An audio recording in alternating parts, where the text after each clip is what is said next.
Today we are going to learn about two important properties of Laplace transform. Okay, one is change of scale property and another is convolution theorem. So let's see change of scale property first. If you remember the change of scale property in Laplace transform, you must remember that if Laplace of f of t is equal to phi of s, this is given, then Laplace of f of at is equal to 1 by a into phi of s by a. Now in inverse Laplace transform, if Laplace inverse of phi of s is equal to f of t, then Laplace inverse of 1 by a into phi of s by a must be equal to f of at. Now how to remember these? The trick is that you have to remember at least one of both the things. Okay, if you remember the change of scale property properly in Laplace transform, so what you have to do is just take this L on the other side. On left hand side it is Laplace, so if it goes on the right hand side it will become Laplace inverse, L inverse. So L inverse of phi of s, and here you will be left with f of t. So L inverse of phi of s is f of t. Similarly, if you take this L on the other side, it becomes L inverse of this whole thing, and here you will be left with f of at. So that's what we wrote here. Let's solve a question based on this. You are given that Laplace inverse of s upon s square plus 1 the whole square is equal to t by 2 sine of t. Now you have to find Laplace inverse of s by s square plus a square the whole square. So you have to proceed from question to answer. Okay. Now if you look here, concentrate here, you will see that wherever s is present, you have to divide it by a and write an extra 1 by a on the outside, and wherever t is present you have to multiply it by a. This is what we are going to use. So let's coming back to the question. You are given Laplace inverse of s upon s square plus 1. Now wherever s is present in the question, I have to divide it by a. So here this s becomes s by a, this s square becomes s by a square, and plus 1 remains like that, and I have to multiply it by 1 by a. Okay, so that's what I did here. And here on the other side, wherever t is present, I have to multiply it by a. So this t becomes at, and here also this sine t becomes sine at. Now finding the Laplace inverse, we go like 1 by a is left as it is. This becomes s square by a square plus 1 by plus 1 the whole square. Okay, and here it's as it is. So on solving this, if I cross multiply, this becomes s square plus a square upon a square the whole square, and this a and this a gets multiplied. We are having a square here, so 1 by a square into s upon s square plus a square upon a square the whole square, and that is equal to 80 by 2 sine 80. Now if I have to cancel this, this becomes a raised to 4.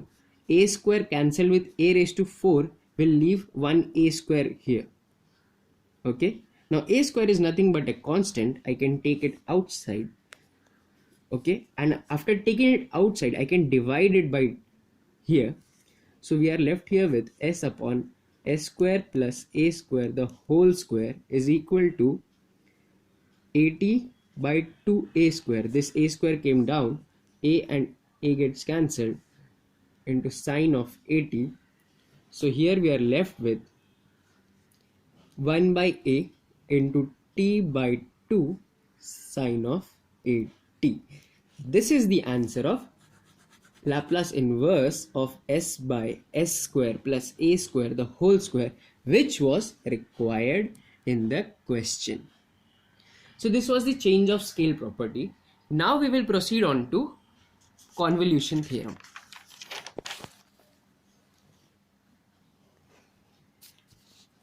So convolution theorem, what it states is that suppose Laplace of f1 of t, that is first function, is equal to phi 1 of s, and Laplace of second function f2 of t is equal to phi 2 of s, then Laplace inverse of phi f1 of s multiplied with phi2 of s is equal to 0 to t f1 of u into f2 of t minus u. Okay, so what are the steps to be followed for finding the Laplace inverse, like the multiplication of these two Laplaces? So the first step is find the Laplace inverse of the first function and substitute u in place of t.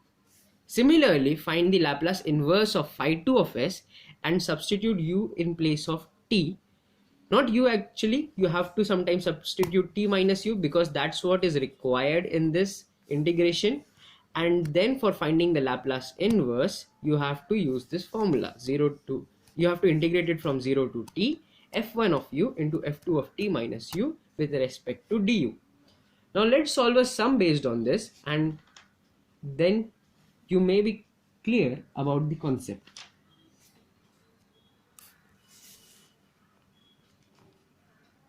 So the question is, find Laplace inverse using convolution, and we have to find the Laplace inverse of 1 by s minus a multiplied by s plus a the whole square. We have to find this Laplace inverse using convolution. So I can break this into two parts. One, phi1 of s is equal to 1 by s minus a, and the second function phi2 of s is equal to 1 by s plus a the whole square. These are the two functions which we have to take. Okay, so first step is find the Laplace inverse of phi1 of s. So Laplace inverse of phi1 of s is nothing but Laplace inverse of 1 by s minus a. So if you remember the shifting theorem, you will remember that this is nothing but e raised to at into Laplace inverse of 1 by s. But Laplace inverse of 1 by s is 1. So this becomes e raised to at. Or this is also standard form, 1 by s minus a. So you can use the standard form for this. The second one is Laplace inverse of phi2 of s, that is equal to Laplace inverse of 1 by s plus a square, and that is equal to e raised to minus at, again shifting property, into Laplace inverse of 1 by s square. This is what you are left with. So e raised to minus at and Laplace inverse of 1 by s square will be equal to t. So this is what we write here. Now the next step is you have to put u in place of t and use the integration formula to find the convolution. So we write Laplace inverse of whole function, that is phi of s, is equal to 0 to t e raised to, where at was we had found the Laplace inverse of first function as e raised to at. Now we will write e raised to au. Wherever t is present, substitute with u.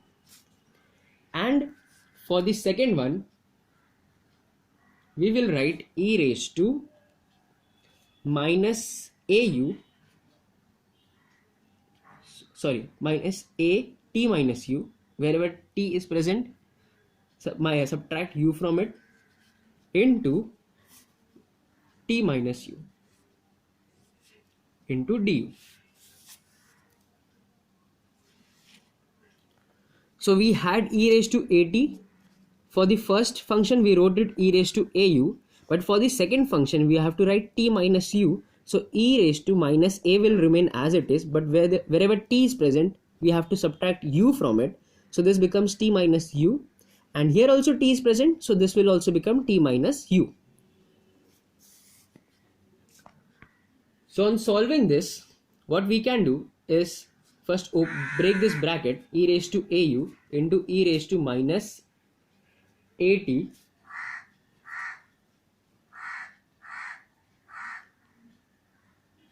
plus au into t minus u du. Now e raised to au and e raised to au can come together, and finally we will be left with e raised to 2au minus at into t minus u du. Now e raised to at is constant for us. Why? Because we are integrating it with respect to u. So this e raised to minus at can come outside. We are left with 0 to t e raised to 2au into t minus u into du. Now this becomes, you have to use u into v rule, or there's another method, like you can take Laplace of whole of this, and then whatever answer comes you have to multiply it by this. We will use the easier one. Why the easier one? Because we have only two terms, u into v, and solving them using uv rule will be easy. So t minus u into 2au upon 2a minus e raised to 2au upon 4a square into minus 1 0 to t. What I did here is uv rule. Okay, so uv rule says that u integration of v, then differentiation of u into, sorry, integration of differentiation of u into integration of v. Or the second thing that you can use is the generalized form of integration by parts. Okay, so u into integration of v minus integration of v into u dash v dash u. So that's what we are using here. This is equal to e raised to minus at t minus u into e raised to 2au upon 2a plus e raised to 2au minus minus plus upon 4a square 0 to t. If I substitute now the limits, I will get e raised to minus at. We have to substitute these limits in place of u. So this becomes 0 plus e raised to 2at upon 4a square minus t into e raised to 0 upon 2a minus e raised to 0 upon 4a square. Upper limit minus lower limit. So I will be left with, on solving, 1 upon 4a square into e raised to at minus 2at into e raised to minus at minus e raised to minus at. This will be my final answer. So let's check the steps again. What you have to do first is solve,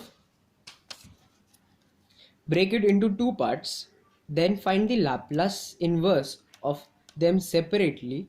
Okay, and then you have to substitute u in place of t for the first one, and substitute t minus u in place of t for the second one. Okay, and then solve it like integration, normal integration. You can use integration by parts, or you can even use Laplace again in this, but integration by parts is much simpler for this because you have only two terms. Then integrate this normally and you will get the final answer. So this was all about convolution theorem. Thank you.